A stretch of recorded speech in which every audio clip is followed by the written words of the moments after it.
Las Vegas, they call it the entertainment capital, the neon capital, where you can marry a stranger in 15 minutes and divorce him before breakfast. But beneath the gilded casinos and gleaming hotels lies another world, dank, dark, and smelling like the boiled American dream. Blacks are 12% here, but 42% homeless. Systems rigged, we're trapped. Nearly 8,000 people live in sewers, under bridges, and vacant lots, not in a post-apocalyptic sci-fi movie, but in the heart of a city that makes billions of dollars a year from tourists. In Vegas, you bet your life. They bet everything just to survive until morning. Number 1. Two-tier city. Las Vegas is an icon built on contradictions. The city welcomes nearly 40 million visitors a year, bringing in billions of dollars in casinos, hotels, and shows. But the very places where the $1,000 tables are located are packed with people who can't afford the cheapest night's lodging. It's just a one-room flat. You'll understand when you go in. Mere steps away is one of the tunnels underneath the city where some of the homeless live. A lot of people move here thinking they're gonna become rich, and they end up losing it all and stuck on the streets. The glitz doesn't cover the ground.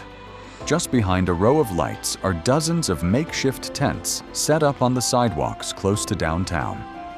Walls painted with casino logos face makeshift barricades, marking off no-sleep zones. The contrast is not a matter of perception, but of physical space.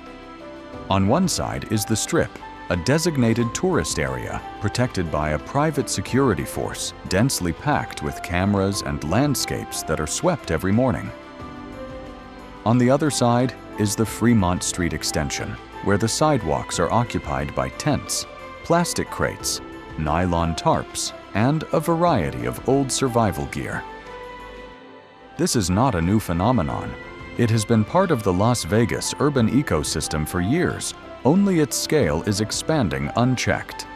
In 2024, the number of homeless people recorded in Clark County was 7,906, with 53% living without a roof, without a car, without a camp. Social services operate alongside tourism, but they do not overlap. There is hardly any place in the world where a blanket distribution center and a casino that smells of Dior perfume are as close together as Las Vegas. Why do these strange numbers exist at the same time? A city that invests millions of dollars a month in LED lighting cannot sustain a 24-hour shelter. Many people who have been to Vegas admit that they don't see the other side of the city. Maybe it's just behind the soundproof walls of their hotel. Or maybe it's just beyond the selfie camera. When you're buying a $150 ticket to a magic show, how many of you think that less than a mile away, someone will have to choose between buying a drink or finding a place to sleep under a canopy? The city does not lack resources. It just lacks the mechanisms to force those resources down to earth. Number 2. Nearly 8,000 people have no place to return in Clark County, where Las Vegas is the economic and cultural center. More than 7,900 people were counted as homeless overnight. More than half of them were not staying in shelters, but scattered across public spaces. Sidewalks, empty parking lots, the back walls of grocery stores, or undeveloped lots. In a city with one of the highest hotel room rates per capita in the country, that's an antithesis. The proportion of people living without a roof over their heads has risen by 7% in a year. For those without a permanent address, they are excluded from welfare programs, cannot access basic health services, and are not eligible to apply for formal employment. Without papers, without a residence record, the system treats them as a void, unrecorded, unprocessed, unaccountable. Such voids are growing as urban areas expand. Parks that once had walkways are now fenced off at night. Public benches are barred to prevent lounging. Bus stops have become places where no sleeping signs are posted. The real problem is access to support services, not just whether they exist, but who actually gets them. Of the more than 4,000 large shelter beds listed, many operate on a temporary, seasonal, or closed hours basis. Most require checks on identity, behavioral history, legal status, or income documentation. Fail and you're denied. Getting shelter becomes a bureaucratic challenge rather than a basic requirement for survival. What's remarkable is not the numbers, but the trend. Over the past 3 years, the total homeless population in the region has increased by more than 50%.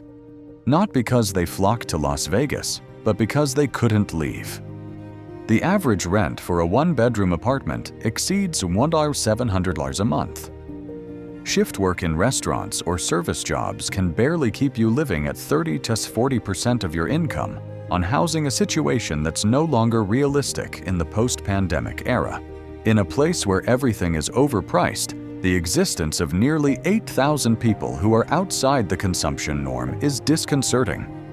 Not because they create a crisis, but because they expose the incompetence of how the city sets boundaries: who stays, who is pushed out, who is considered a resident, who is just a smudge on the annual urban report.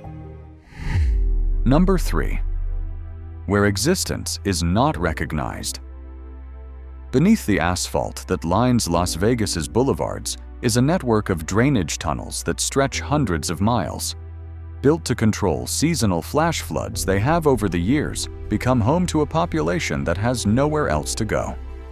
An estimated 1,200 to 1,500 people live in dark, damp, poorly ventilated tunnels that are meant to be used only during brief rainstorms lasting less than an hour. Given the harsh climate of southern Nevada, summer temperatures can reach 120 degrees Fahrenheit, and winters can plunge into the night. The tunnels were a temporary survival solution, but they soon became permanent. The infrastructure had no electricity, running water, or other basic utilities. Residents relied on flashlights, candles, rechargeable batteries, or makeshift light sources made from discarded electronics. They relied on items scavenged from the neighborhoods above.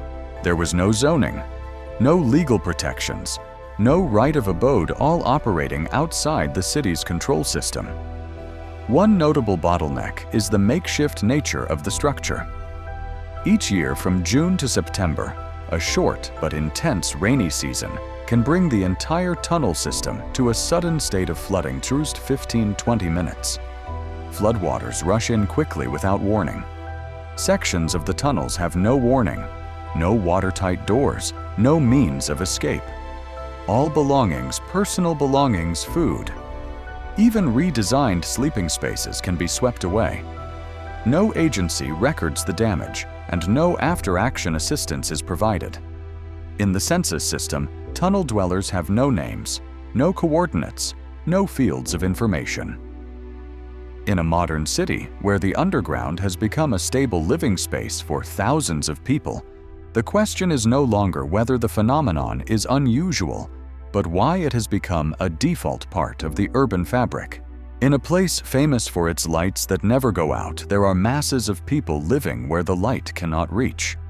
This is not a metaphor. This is reality. Number 4. Reasons why people lose their homes. As Las Vegas rents climb to $1,720 a month for a one-bedroom apartment, 36% higher than in 2021, the city is not only increasing property values, but also squeezing the living space of thousands of workers. The service industry here remains a major driver of the local economy, but the typical hourly wage in restaurants, hotels, and casinos hovers around $15 to $17. With shift work schedules, seasonal wage fluctuations, and uncertain health insurance, spending more than a third of your income on housing squeezes the rest of your life to a suffocating degree. Say a hotel employee works full-time about 160 hours a month, making $16 an hour, and they take home about $2,560 before taxes. After deductions, that's barely enough to cover rent, utilities, gas, food, and medical bills. At that point, all it takes is an unexpected hospital bill or a few days of unpaid leave to knock them off their financial feet. Living in Vegas, you probably don't need to lose money in a casino to lose everything. Just living by the rules, going to work. Paying taxes, not breaking the law, is enough to slowly push you off the edge of society. So how long does it take for someone with a stable job to go from being homeless to being homeless? The short answer is 1 to 3 months without pay support or family. And once you lose your legal residence, you lose your address to register a bank account, your eligibility to get a car loan, your ability to sign a new lease, and your exclusion from the national credit system. There are currently more than 9,000 applications pending for housing assistance in Clark County, but fewer than 800 new affordable housing units are being built each year. Meanwhile, hundreds of luxury condos are springing up around the Strip, which is only available to tourists or out-of-state buyers with the financial wherewithal. In a city where the right to live has become a form of financial privilege, maintaining a minimum standard of living becomes a silent, exhausting struggle. Number 5. Legal provisions and limitations of the policy. Since late 2019, Las Vegas has implemented an ordinance prohibiting sleeping or camping in public places if there are vacant beds in temporary accommodation facilities. This measure does not stop at a warning. Violators can face fines of up to $1,000 or administrative sanctions depending on the area. In the context of a city that lives on tourism, the reason given is to protect urban aesthetics, ensure safety, and social order.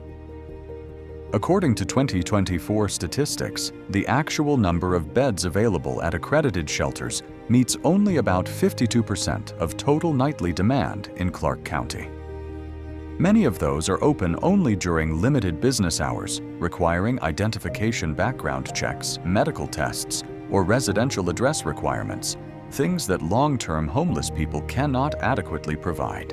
Staffing shortages, budget constraints, and internal regulations limit access, making the concept of empty beds a false condition. In practice, many camps were cleared without a relocation plan. The construction units, mostly private sanitation contractors, coordinated with the police to dismantle the area within 48 hours of the announcement. Personal documents, medicines, family photos, all were classified as trash and disposed of according to the process for unclaimed materials. For those involved, this was not simply a loss of a place to live, but a complete erasure of the right to exist with an identity. Number 6. Budget conflict. In 2022, Las Vegas's gross paid entertainment revenue will reach more than $8.2 billion, with the majority coming from casinos, shows, and luxury hotels. That's up nearly 17% from the previous year, reflecting a strong recovery in tourism after the pandemic. But during the same period, total statewide spending on affordable housing development in Nevada was only about $30 million a year less than a week's worth of revenue from casinos on the Strip alone. This disparity is more than a budget imbalance. It reflects a pattern of prioritization in planning thinking.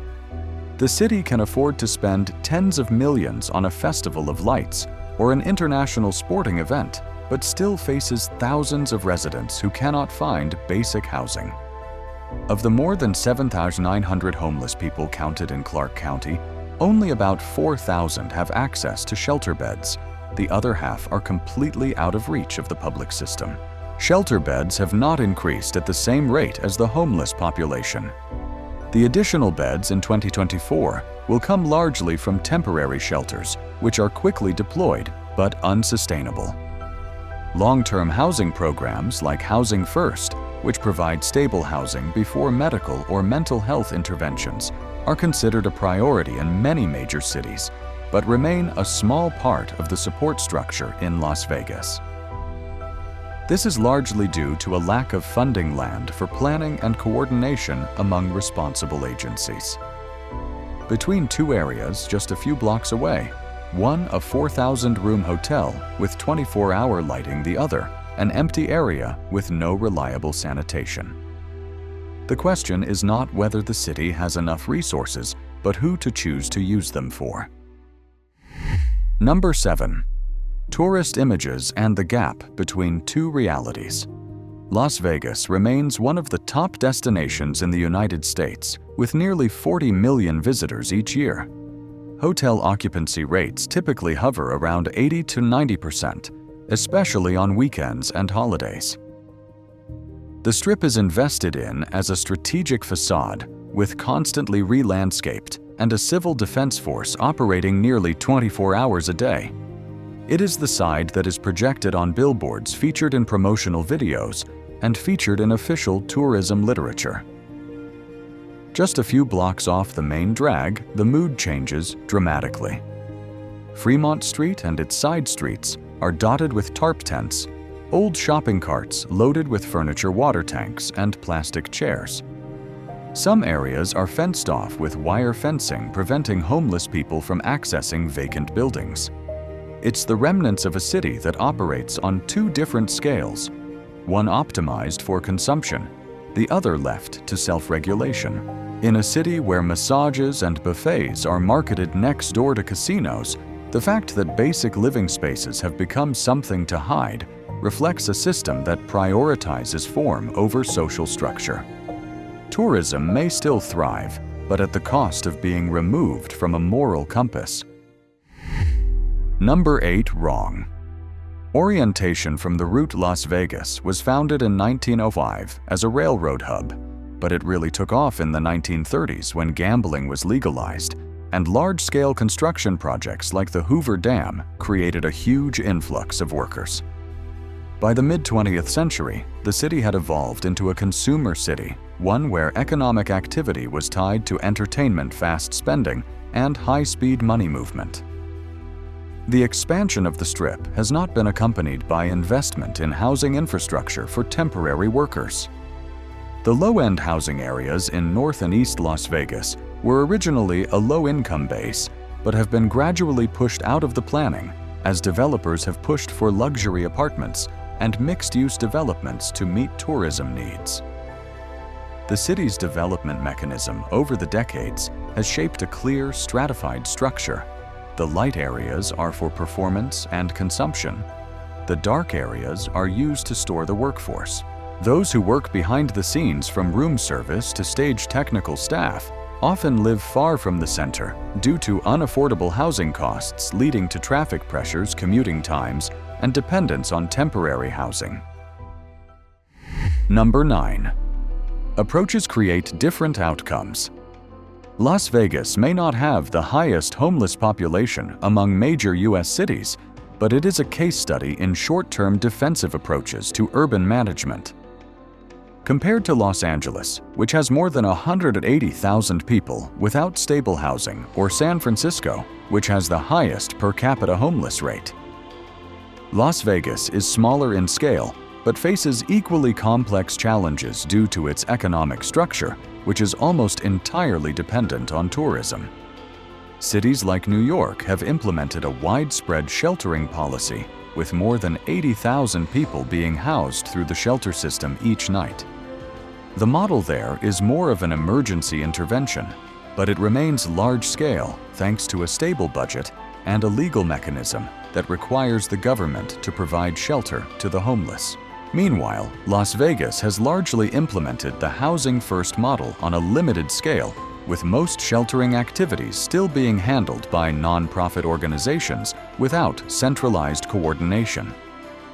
In urban reality, the housing crisis is not solved by visual reactions, but by organizational capacity.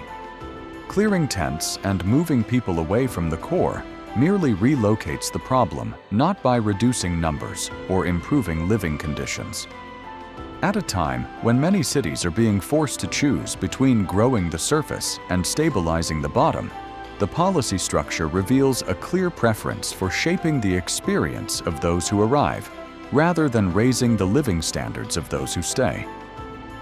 What differentiates cities is not simply the size of their homeless populations, but how they decide to treat those numbers as metrics to be controlled or lives to be restored. Number 10. The real role of public policy.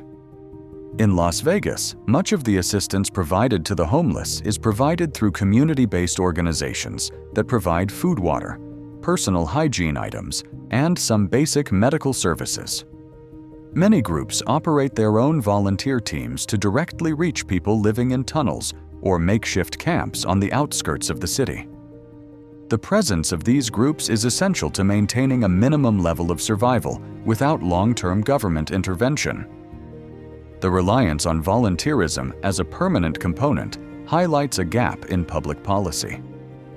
While cities can approve commercial projects worth hundreds of millions of dollars in a matter of months, many social housing initiatives have to wait years just to get approval in principle. Even with land and federal funding, progress is often hampered by conflicts of interest between local and real estate developers. The potential for improvement lies not in the scale of volunteering, but in whether governments dare to consider housing security as an integral part of urban development strategies. Until this question is answered with concrete actions, the solutions currently being implemented will only slow the decline, not reverse it. Number 11. Fragranced urban structure. In Las Vegas, the physical space reflects the social divide. On one side are large-scale architectural clusters optimized for consumption and entertainment. On the other are vacant lots, abandoned industrial zones, and transportation corridors occupied as temporary shelters. The two ecosystems operate in parallel, but are not connected, do not share resources, and do not share a common development direction. The lack of linkages between key tourism areas and peripheral residential areas has led to a policy clustering effect. Many welfare or resettlement support programs are limited to inner-city districts, where land rents are high and population density is low.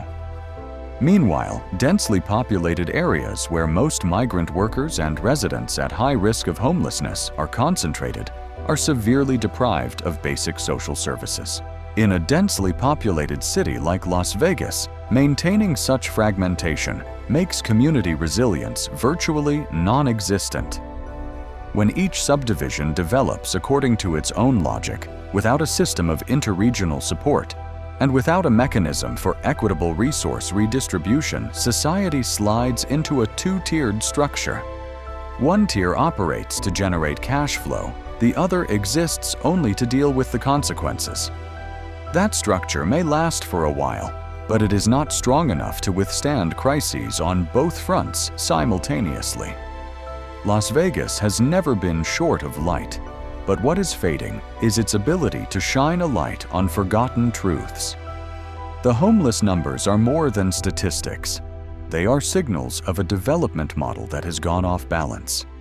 In a city where every square foot of land is valued in terms of consumption opportunities, the question is not who wins at the casinos, but who stays at the table. We know there are many ways to see a city through its flashy facade or its dark underbelly. But when both exist at the same time, how we choose to listen and share can make all the difference. If you find something thoughtful in this video, please like and share it with others who might be interested. And don't forget to subscribe to the NVL Travel Documentary channel so you don't miss out on future journeys where travel is not just about exploring places, but also about touching untold stories. As for the rest, you can continue to ask questions.